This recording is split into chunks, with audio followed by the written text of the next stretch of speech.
Good morning. So I want first I want to show you my collaborators who are working with me on this topic of massive galaxy formation, and they're scattered all over the place, as you can see. So massive galaxies, as you have learned here, and it's quite a classical presentation here, is basically in this diagram galaxies that are sitting in massive halos. And we believe that in order to shape up this diagram, we need to infer various feedback processes. And massive halos are the realm of AGN feedback. And the central galaxy that sits at the center of these massive halos are what we are interested in here, basically giant galaxies. So galaxy formation is a very good motivation to study those objects. But there is also another driver, which I want to mention briefly, is cosmology. And I think if we understand massive galaxy formation, we will understand cosmology in the sense that precision cosmology is, I think, only possible if we understand AGN feedback and how it affects the distribution of mass on large scales. So this is an example of recent work that compare various dark matter only simulations using various codes. So there is basically 3 different codes here. And you can see that what we have plotted here is the power spectrum difference between those 2 codes as a function of scales. And you can see that those various numerical simulations agreed better than 1% up to a scale of roughly 10 h over a megaparsec. And so that's an incredible accuracy between codes that are totally different. And that's what we need in order to be able to, with Euclid or whatever, determine cosmological parameter to 1% accuracy. The problem is that baryonic physics, and especially AGN feedback and massive galaxy formation, will completely destroy this very accurate picture due to the fact that violent energy deposition at the center of massive galaxies will redistribute the mass to very large scales and affect the power spectrum. So here you have an example of the angular power spectrum now as a function of angular scale, L, for various models. So what we have plotted here is the angular power spectrum of a baryonic model with respect to the dark matter only case, the previous slide. And you see, and so AGN feedback here is modeled in a very crude way. Basically there is a critical mass below which gas is removed from a halo by AGN feedback. And above this critical mass, gas is retained in the halo. And the critical mass here is a free parameter, and you see that for almost no AGN feedback, you have a, say, 5% effect on pretty large scales due to baryonic physics. But if you crank up AGN feedback efficiency, basically putting down this critical mass, you can have effects which are of the order of 10% at scales which are dangerously close to the cosmologically useful scales. And so, of course, those models here are very extreme, but they're not completely stupid. And so the yellow one, for example, is consistent with some modeling of AGN feedback. All the gas from clusters in the yellow model, correct? So the yellow model, you basically remove the gas from halos smaller than Virgo. Yeah. Smaller than Virgo. Yeah. And you retain gas in halo masses larger than Virgo. That's the idea. So what are you showing here? It's a 2-dimensional angular power spectrum? Yes. Yes. Galaxies? Oh, no. So that's the mass. That's basically, it's the matter power spectrum that, for example, Euclid will detect through weak lensing experiments. Okay, so now, so what simulations are telling us regarding this problem, right? And that's so now I'm entering the problem of describing the physics of massive galaxy formation and how it will maybe influence cosmology. So that's what we found in a set of 50 cosmological zooming halos that we have simulated with Ramses, including AGN feedback. I will describe the details later. And so focus on the right plot. You see that's the mass in the halo with AGN feedback divided by the mass in the halo, the same halo with only dark matter. And with AGN feedback, we see a boost of the mass, actually, an increase of the total mass, but very mild, a few percent. Right? And this is kind of without AGN feedback, we have a huge increase of the mass by 20% due to overcooling and adiabatic contraction. So there is a mild effect, but still measurable, right? A percent effect in our simulations. If you look at other simulations, for example, I will mention the Arepo recent results, they plot the same kind of thing, except on a much wider mass range. And at the scale we are interested in here, where AGN feedback is very strong, they have a deficit of mass which is 20%, which is basically all the baryons are gone. Right? So the gas is gone. And the gas is gone at a critical mass which is, Virgo. So we are clearly in the picture of very strong feedback will affect the matter power spectrum a lot. What they found, as I said, is the gas mass. The green curve shows the gas mass in their halo. And you see that there is no more gas, and that's the observation, right? So they cannot overdo it in terms of gas removal compared to those constraints coming from observation. But that, that's one model of AGN feedback. Our model is not, fundamentally better than this one. The predictions are different. That's all. That's the message. So now, if we use our model, if you fit cosmological parameter using the biased cosmology due to baryonic effect, you see that for small cluster surveys, you don't really care about baryonic effects. But if you move to next generation surveys, the error bars are of the same order of the bias, which justifies the inclusion of, and the fact that we need to understand those. And this is, of course, using our results, which are a percent effect on the mass. Right? If you use the Arepo result, for example, the bias will be huge, much larger. Right? Okay, so now let's move to the heart of the topic. So basically, but this is using only the mass function, right? That's the mass function. Yeah, that's basically an exercise. It would actually better if you cross-correlate this with the Sunyatsevich maps, so that it breaks some of the degeneracies and. Yes, but you're still gonna have the bias, right? So breaking the degeneracies will bring down those bananas into something smaller, but you need to take care of the bias. Okay, so basically we need to understand massive galaxy formation. Okay. So now, basically, the methodology I'm using here is a cosmological simulation. So this is one of these zoom-in simulations. We have only one single halo that we simulate over and over with various physics. And you see that the upper row is without AGN feedback, and the lower row is with AGN feedback. So the stellar content is completely changed. The gas, you basically have much less gas in those, satellite galaxies. The central galaxy is totally different. Basically, without AGN feedback, you get a giant spiral that doesn't make any sense. Sorry, Romain, can you say like 2 sentences on how you're implementing the AGN feedback? Yeah, I'm right. You will, okay. So let's talk about the models that are basically currently used in the literature. There are a lot of models actually, and that's only a sub-ensemble of everything that is being developed nowadays. So the first one was basically this idea of using thermal bombs associated to the central supermassive black hole. There is a slightly more elaborate way to model this type of feedback, which is using actual radiation transfer, which is the second point here. Then you have a second class of feedback, which is mostly associated to the radio mode, which is either to have a kinetic jet that you put by hand in your simulation, or something more elaborate even, which is to introduce cosmic ray in the simulation. There is something actually quite interesting, is to directly inject bubbles. So basically you bypass the formation of those bubbles and you inject them by hand in the simulation. So all these models are very different, very diverse, and they give very different results. So one thing to mention here is that the simulation we're talking about can be either zoom-in simulation, like actually we did with Ramses, or cosmological boxes with periodic boundary conditions, which is much more challenging because you have halos of very different masses. And all those simulations I'm referring to are around 1 kpc resolution. So that's the point, right? 1 kiloparsec resolution is the best you can do in this context. So now what do we do in Ramses? We use the model of that I'm calling the thermal bomb model. And that's exactly the model that was implemented by Booth and Shai in 2010, except we imported it into an AMR framework. So there is those are all the ingredients we're using, so it's not that complicated. So basically we inject seeds only in galaxies which are massive enough, and the seeds are 10 to the 5 solar mass. Then those seeds act as sync particles that are moving in the flow, and they grow by an accretion model which is based on the Bondi oil accretion, which is Eddington limited.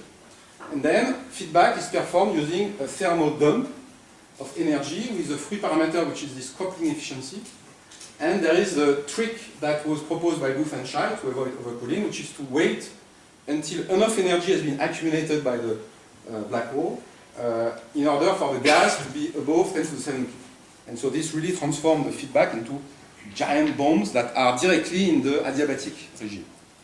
And the free parameter is, has to be calibrated. So the nice thing is that this free parameter is important in order to get the correct black hole mass. So you see here the black hole mass density in the universe as a function of redshift for various values of this parameter. And if you crank up the parameter, you can actually decrease the black hole mass, but in the same time, the energy released by the black hole is always the same. Meaning that the energy that the black hole will release is always the gravitational binding energy of the gas, which doesn't care about the black hole mass evolution. So that's the idea, that's the self-regulation. So now let's go to the massive galaxy properties. So actually it's interesting because this first paper is a work by Stefano Borgani and collaborators using Gadget and the Gadget supermassive black hole model. And this is our paper that we wrote recently, and the titles are very similar. And they are basically very humble in the fact that we have some success, but we have also some failure. And I will basically now describe how the model kind of works to explain the properties of massive galaxies and where it fails. So the first success, I think, is that it regulates the star formation history, and that's the main goal of this feedback, is to regulate star formation. So you see here the velocity dispersion and the stellar mass in our galaxy. So those are 50 galaxies, 50 halos that we have simulated in red, compared to actual BCGs here. And you see that they fall in the correct region here. And those are the ones without AGN feedback. So we have basically 1 order of magnitude reduction of stellar mass if you include AGN feedback. So the halos we have simulated are small mass halos, I think, 10 to the 14 and a bit above. Those are our galaxies, compared to the abundance matching results from Kravtsov, the recent Kravtsov paper. And you see that it works well.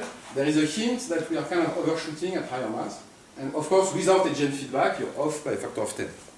So there is no discussion. This is what other groups have found. So the SPH result I just mentioned. You have a factor of 10 reduction in the central galaxy mass, stellar mass. The problem is that when you move to larger halo masses, it seems that you kind of overshoot, at least in this paper, the stellar mass content. Could be a problem. I want to briefly mention the result of AREPO. So AREPO, as I've shown in the beginning, they removed a lot of gas, so feedback is kind of on the strong side. But on the same simulation, you see that the stellar mass of the central galaxy, which is the green points here, are a bit above the abundance matching prediction. And so there is a tension here in their model, in the sense that it's too strong for the gas, but not enough for the star formation regulation. And that's the recent Kravtsov results, where you see that actually abundance matching, depending on how you define the total stellar mass you're considering, still some freedom, but there are experts in the room, so I'm not going to mention it. Okay, so now the last part of my talk will focus on the structure of massive galaxies. So observed massive galaxies have this dichotomy, which is very interesting, where you have cores in the stellar distribution, so that's the stellar surface brightness, and you see that you have like cuspy galaxies and more like flattened profile galaxies. Same thing for more detailed observations, where you see these broken power loads, or these cores with sizes which are above 1 or half a kpc in average. The very interesting thing is that with AGN feedback, we kind of reproduce this result. So that's the AGN profile of our very high resolution 1 kpc kind of BCG formation. And with AGN feedback, we have a very large core, or too large, right? And the origin of this core, we believe, is due to these giant bombs that are shuffling around large quantities of gas. That's exactly what Andrew King mentioned this morning. And without AGN feedback, we get a cuspy galaxy. And so the origin of this core is clearly the same as the Ponsen and Governato core mechanisms for dwarf galaxies. Except that we probably overdo it because observed cores are half a QPC in size in general. Okay, so the core in the stars, but you have a core in the dark matter too? Two, yeah. So basically, the collisionless component, whether it's all stars or dark matter, still have a core. And that the prediction is that the core size in the dark matter should be the same as the core size in the core. So the prediction is that in average, we should see a core size in the dark matter of half a kpc. So now the structure can be compared in a very detailed way to the observed surface density profile of massive galaxies, and especially in the outskirts, we have a very good fit of the star distribution in the outskirts. And so this plot is impressive because it means that we capture the structure pretty well over a very large range of scale. So that's the success. Now the failure. So X-ray properties. I'm not going to talk a lot about X-ray properties, but X-ray properties are very hard to get. I think it's not a robust prediction of our models, at least our models. So this example here of Johan's paper managed to get a nice entropy core, which is what you want, but it's only if you don't include metal cooling. As soon as you include metal cooling, the entropy profile is destroyed.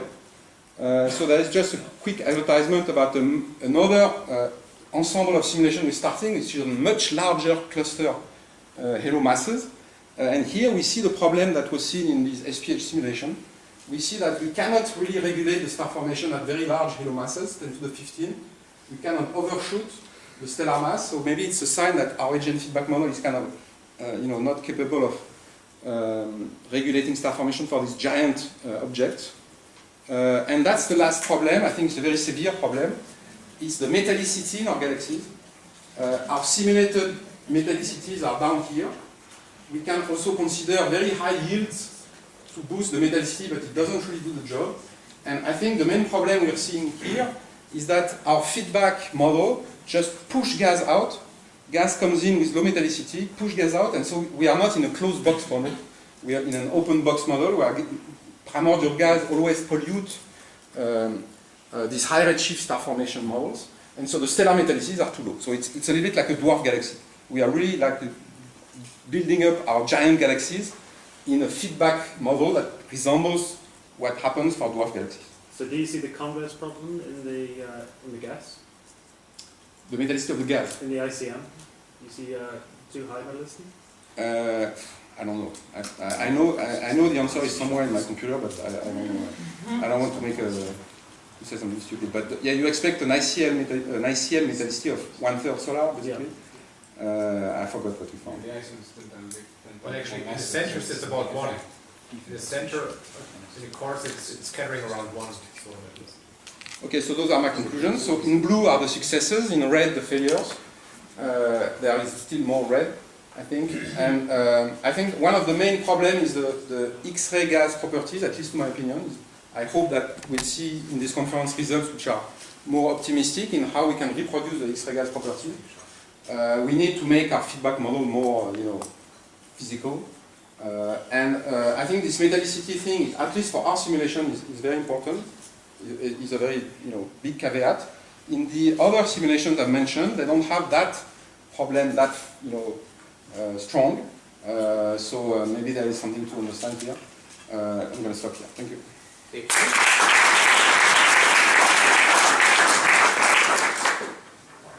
you. Yeah, I don't like making a comment like this, but I feel compelled that most of the things you said we published years ago. And we published in Van Daarle with the models that fit the density, temperature, SE profiles, not just the things, but the virtual X-ray observations, all the profiles. We showed the effect on the power spectrum. We showed that the black hole efficiency doesn't change anything except the black hole mass. We showed even the metallicity problem that you showed. And so now the other thing we showed is that I hate to make that answer, but Can what I code turn is this it? comment into question? Is Well, the I can- consensus that the details of the simulation technique do not matter for for what is blue and what is red here? well, I agree with that, but we did another thing we did is we varied this AGN heating temperature, which actually is how you can solve your problem that you have a high mass. At high mass, you go back to the overcooling regime just because your AGN heating temperature is too low. And to reply to that, I think your starting point when you say dark matter simulation have like 1% accuracy, now it's not enough for Euclid. This goes to your question. I think there's no way ever the hydro simulations are going to solve the Euclid problem by solving this from first principles. So the better way, I think you actually agree with that, but you should say, is to go back from the observations, because you can get the same result in the power spectrum just from the observed gas fractions, for example. You don't need the simulations for that. I mean, you need a simulation for inspiration, but not to actually do it. You need simulations to understand. Yeah, that's why. I mean, that's why going back to the same problem with better resolution and slightly different physics and a different code, although it's published already, makes sense. And there are plenty of stuff I think we don't understand now, and it's probably not the underlying hydro techniques that matter. It's more how you implement feedbacks, and the results, the different results that are all published, are so different from one another that we need to put more work and effort into that. As I discussed in my talk in the beginning, an important issue that people always bring up is that the idea that you have to have a thermostat, and you need to try to keep this thing close to thermal balance. Yes. And you're doing this thing with a bone accretion, and as soon as you get a little bit of black hole accretion, you're going to shoot out a jet, you're going to set off some nuclear blasts, and that will then immediately decrease the number of NC. So what is the variability of your black hole accretion, and doesn't that depend critically on your resolution, your simulation? You change your resolution simulation, this typical variability in which your black hole goes up and down changes, and that must have huge effects on the outcome of the agent feedback. So just to answer to the thermal balance, I think this entropy profile, you can get it right if you have a very delicate thermal balance. And the only, if you have something that breaks this thermal balance, just by including metal cooling or not, you destroy these results, right? And so I think the present implementations of EGN feedback model, they don't produce this robust thermal balance that you need. Right? You can, but it's not robust. Now for the variability, in this model, which is the same as Job is using, we have this very strong Eddington limited, very brief Eddington limited accretion where the feedback is also very strong, and then it shuts off and it moves into a very low kind of Bonzi limited accretion, and you have these spikes of feedback correlated by the spikes of accretion, and it's basically a temporal delta functions, and when you have a merger, when you have fresh gas coming in, you see usually a spike, and then strong feedback. That basically means that you are doing this maintenance mode, people call the maintenance mode in these things, not the radio mode feedback. Exactly. You basically have episodic waves on it. Exactly. Yeah, and I think this is very important for the galaxy properties. For the X-ray properties, it's not enough. You need the radio feedback to be implemented more physically. Wait, not only that, you need it to overtake and get rid of the quasar thing, right? I think maybe if you start setting off nuclear bombs in the center, you can't maintain thermal balance. Yeah. So, but you still need to do the same kind of effect of the bomb effect in order to get the galaxy properties right. You don't have to use this very model, right? You can use another model. Okay, since Greg is master of the schedule, he gets an extra time question. How does the outflow velocity compare to what Nadia just showed us? And do you see a difference in your stellar feedback versus the EGN feedback? And maybe Job or whoever can also. The resolution is a couple of kiloparsec in the simulation, so we don't really resolve the very early phase of the. But we do see outflow velocities, of several thousand of kilometers per second. Okay. And now the stellar versus EGN feedback question is very tricky, and I think that's why those simulations that I've mentioned, Arepo and others, and All or Eagle, they are dealing with periodic boxes with a lot of different halo sizes, and that's a very challenging goal, because you need EGN feedback to kind of quietly go to sleep for a less massive galaxy, right? And in our case, I know that the model we have in ANSYS doesn't work. If you want to simulate a Milky Way galaxy with this model, you're going to get an elliptical. Yeah, so that's the tricky thing, and I think it's I don't have a clear answer for that. It's So I think that would be useful in the discussion period if we could talk, I mean, people implement the AGN physics and what's very hard is forming disks with that AGN physics, but I think the observations show that they're in disks, so.